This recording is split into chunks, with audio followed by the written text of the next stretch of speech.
Joined now by NHL insider Frank Seravalli of the Daily Faceoff and the Frankly Speaking podcast. And Frank, heard you on Martin Necas earlier in the week that things are heating up there, that there's a lot of interest in the Carolina Hurricanes winger. We heard you name check the Canucks as one of the interested parties. Do you still feel like there's a chance something gets done with Necas here in advance of the Stanley Cup final? Well, for the Carolina Hurricanes perspective, yes, but I think it's a real outside shot that the team that's going to be left standing with Martin Necas at the end of it is going to be the Vancouver Canucks. Part of what the Hurricanes are looking for, I'm told, is picks, and they want good picks at that. And so the Canucks not having their first rounder this year, that's probably really damaging to their case, to say nothing of what happens on the back end. You may want to get Martin Necas, but how do you then sign him to the contract that he's probably looking for, which is somewhere in the neighborhood of 7 times 7.5? I mean, the Canucks are already trying to fit 10 pounds of shit in a 5-pound bag. How do you then, make all of this work? It's going to be really hard to do. They've got their work cut out for them already. I think just trying to keep or hang on to a lot of what they have. That's almost all the 5 pounds right there. Yeah. I hate those small shit bags. Yeah. Picks is interesting, Frank. What does that signaler say about Carolina after a second round exit? I don't know that it says anything. They have a bunch of free agents that they're also trying to sign. This is viewed as a draft where beauty's in the eye of the beholder. Once you get past number 3, anywhere from 3 or 4, I should say, to at least the people I talked to, 15, 16, 17, you could mostly get the same player. And that makes it an intriguing draft from that perspective, that there's lots of teams that are going, hey, I'm at 20, I'm at 18, I'm at whatever. How can I find a way to get to 12? How can I find a way to get to 10? And no team has done better, I think, finding a quantity of picks than the Carolina Hurricanes. At some point, they're not going to have room to sign all these guys. That's why it was okay for them to trade in volume for the Jake Guentzel deal, which, by the way, dropped the pick back to a second instead of a first. For Guentzel, that's the opportunity that they had. Now you could also leverage those picks in another significant transaction if you want to, if that team doesn't have the right roster player for you. And I mentioned some of the players that they're also trying to keep. They've got a lot of work to do. A lot of people have put Hronek in a deal for Necas, but that doesn't make a ton of sense for the Canucks. It only puts them further in a hole on the blue line, unless they had a real ace up their sleeves come free agency, but that's still weeks away. Any vibes on Hronek and the Canucks? No, I think the vibe is exactly how I left it with you guys last week, which is the market seems to be down on him based on what they perceive as the ask. The Canucks don't seem nearly as, I think, and my understanding is, they're not nearly as down on the player as the market might be.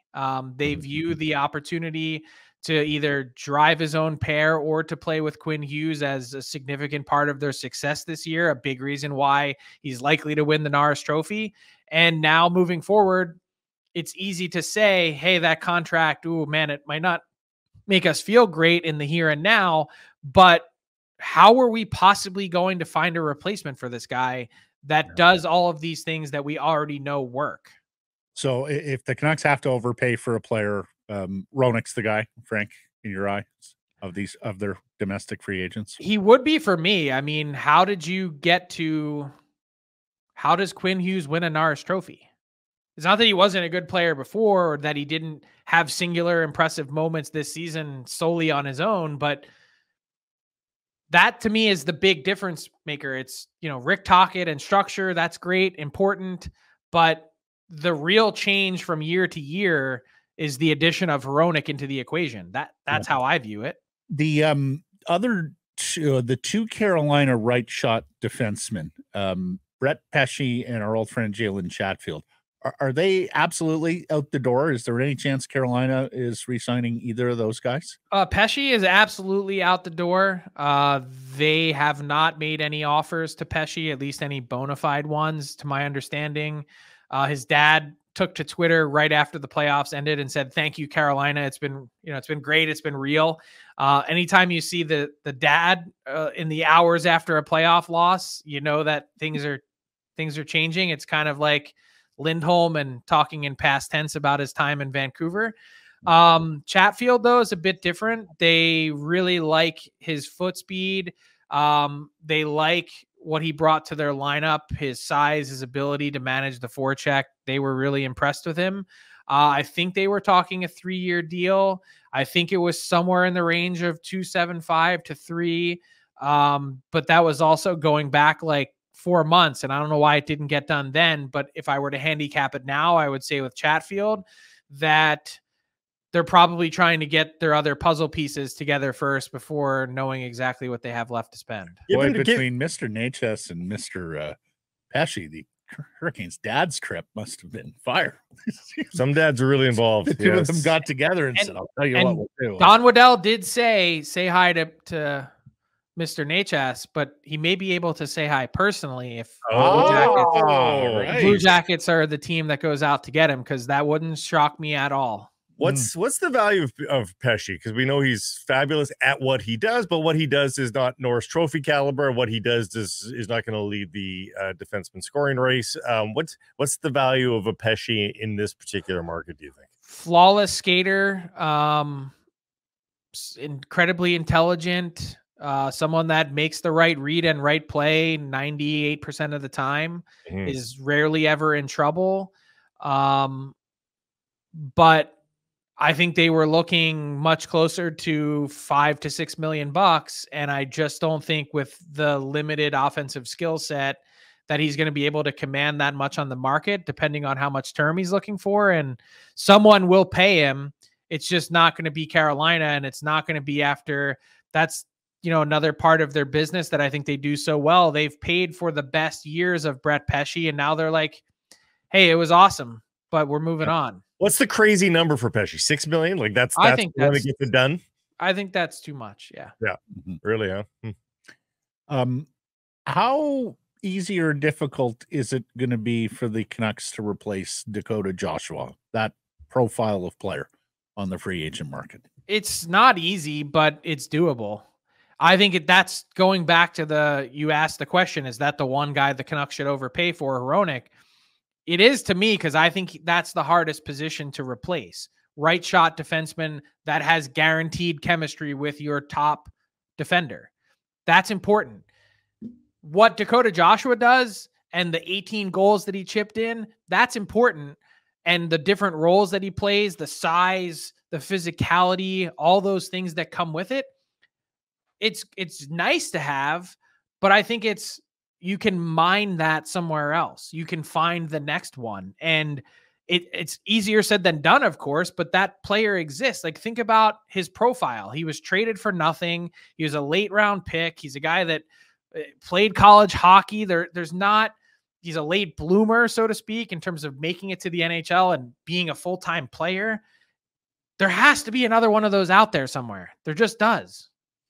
And assuming Hronek is the Canucks' priority, and I think it's fair to say he is, there's a bit of a timeline matter there, right? Yep. Because RFAs and qualifying offers and arbitration, that's a process that takes you later and deeper into the summer. So have you heard anything? Is it stand to reason, Frank, that the Canucks would try to get Hronek done first and then sort of understand what kind of budget and cap space they're working with on Zadorov, Joshua, and the other free agents?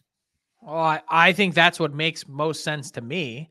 It started with Pettersson, and they were able to push and squeeze and get that contract done at the time that they needed it to by exerting leverage.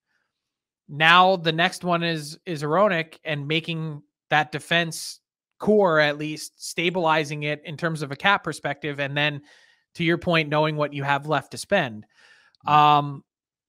I think you want to do everything you can to avoid getting to the draft and being in a position where you feel uneasy about it. And they know, I think, what the number is to get it done. I've said it before. I think it starts with an 8. I think it's 8 flat probably, but whether or not they're willing to pay it, how close they're willing to get to it. That's what we're all waiting to find out. If you're a betting man, it gets signed before the draft, do you think, or that's just a want? That's a want. I mean, it's probably in some ways also a need because it's going to be the easiest time to trade him if you have to. So my guess is between now and the next 20 days, 21 days, 3 weeks, there's the full court press is on to get this done. What would make them? What do you think would make them feel like they have to trade him? Like that the number is non-negotiable. It starts with an 8 and only an 8, and the Canucks have just that's where their line is. Do you think? There's some thought, and we've talked about this before, that, oh, hey, he needs to be under the Quinn Hughes number. Yeah. And I've never had anyone verbalize that to me. It makes sense when you think about it that the Canucks wouldn't want to go above that. But I've also explained why that's not realistic, comparing an RFA deal to a UFA deal. So it doesn't really matter. And then the next part is, are you drawing a hard line in the sand? Are you cutting off your nose to spite your face? And who knows where the Canucks have been at in this process? Are they at 7? Are they at 7.5? Are they at 8? Whatever the number is, are you drawing hard lines based on principle and philosophy, or are you just a deal maker? Yeah. That's the question I would ask. I believe it was 6.5 earlier this season, which was summarily rejected. You mentioned Pettersson. I don't think that was accurate, by the way, but sure. Okay. You mentioned Pettersson. Does Carolina take another run at Pettersson this summer?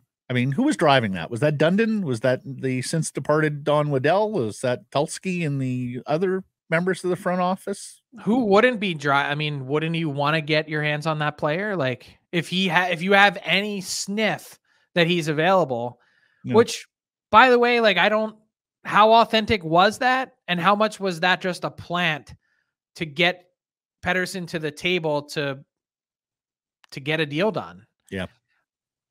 We could talk about, and we're not going to relitigate the tendonitis, but to me, that's the biggest change in the season is they exerted some serious pressure on this kid to sign a contract is that his undoing? Was that his undoing? No, we've talked about it here before too. He spent the whole year saying, wait till after the season, then somehow got to the bargaining table and felt like the team, his agents, the fans, everybody sort of just bullied him. Well, when you're told sign a contract in the next 5 days or we're trading you somewhere, like if that's what he was told, which that's what the story and narrative has been, then why wouldn't that rattle you? Yeah. Let me ask you about 2 other wingers that we haven't discussed a ton with you yet this offseason. Brock Boeser's got the 1 year left on his deal. Coming off a career year, if you were going to trade him, this would be the time to do it, but they also love him, and he was scoring clutch goals for them. What do you think their mindset is on Brock Boeser at 27 years of age? Are they going to try and sign him to the Canuck contract for life here, or do they have to make harder decisions on that? It's amazing that he's only 27. It feels like he's been here forever. Yep. I don't have line of sight on what the Canucks are thinking, but what I would do is wait. I'd want to see another season like the one that he just had. And he was such a big part of the playoff run, and it's not a knock on him. I just want to see more consistency. I want to see he's like, you could make the argument he's the NHL's comeback player of the year, and you'd have a great case. He's a clearly talented kid that's had a lot of different stuff to work through in his life, on the ice, off the ice, trying to put it all together. And he did that, but I'd want to see it again. That's just my start negotiations December 1st after a good start sort of thing. Yeah. I'd let him come out and be comfortable. Cause the last thing there's a whole bunch of misery that surrounded this team. You guys know it for years. Mm-hmm. He was part of that. He was like right in the throes of all of it. that's why it was so surprising to get to breakup day last year and hear him say, yeah, by the way, I never wanted to go anywhere, and this is the place I always wanted to be.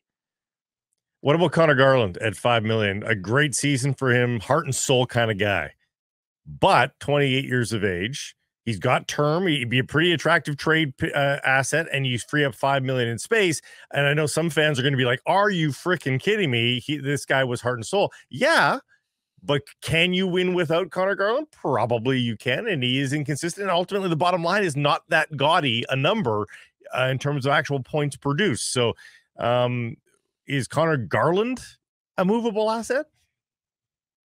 I mean, they're all movable. I would just say, let's just roll with what we've got. Yeah. We've got you under contract. Both of these guys, they're big parts of what we do. And like, I just don't know trade value wise that you can ever really get back. I know what the point production says. I know what the contract says. I don't know that you can get truly commensurate value for Garland on the way back because, hey, we want to knock his size. We want to knock whatever part of his game. That's, you know, I'd wait and see and just, you know, use every drop of the contract possible. Hey, these questions about Boeser and Garland are good ones with regards to the bigger picture here, Frank. Like, do you believe Canucks management is of the mindset, we did so well, let's run it back as best as we can with the players we have and fiddle around the edges and see if that's good enough next year? Or do you think they want to make deeper changes? Reworkings. Yes.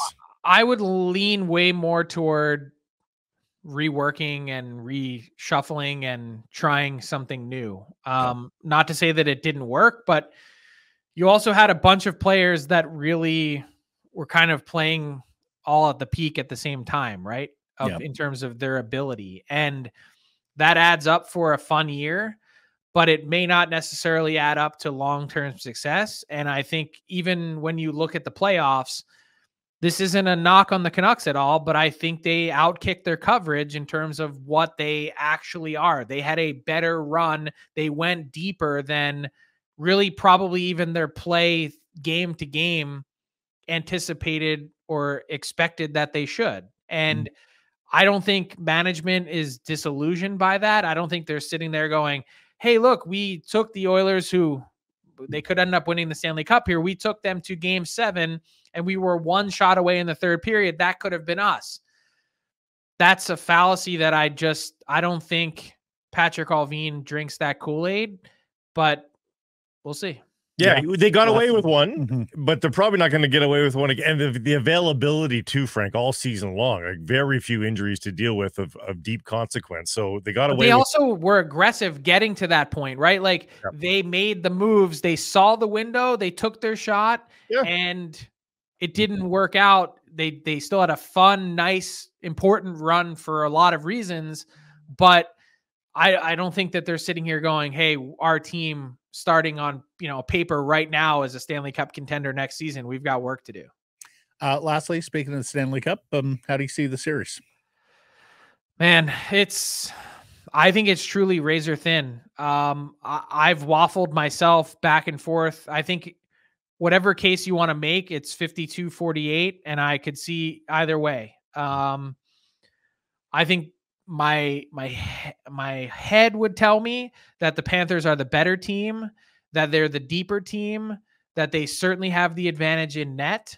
But then I just watched Stuart Skinner outduel Jake Ottinger for a series, and I saw this Oiler team display a character that I didn't know that they had. And, oh, by the way, my heart says it's really difficult to bet against 97-29 because that's just what happens in the NHL. Whether it's Sidney Crosby or Bobby Orr or Mario Lemieux or Wayne Gretzky, or pick, Alex Ovechkin, whatever generational talent you want to choose, whether it happens in year 3 or it happens in year 13, at some point those guys get their fingerprints on the Stanley Cup. And not saying that means the Oilers are going to win. It's just that I think if you were to say, oh, Florida's just the better team, let's anoint them as the Cup winner, I'd have a real hard time going along with that. Well, enjoy the Cup final, the cities. get to work on that tan in Florida, and work on that tan. I'm gonna have to burn my suits. RIP your travel between cities. Yeah, RIP my ass on these airplane seats. And the seat. Hey everybody, if you're enjoying what you're seeing here, then follow along with Sekeres and Price on YouTube. I promise more content coming. The kids call it subscribe on YouTube. Well, how about liking it? Do that as well. Smash it right now.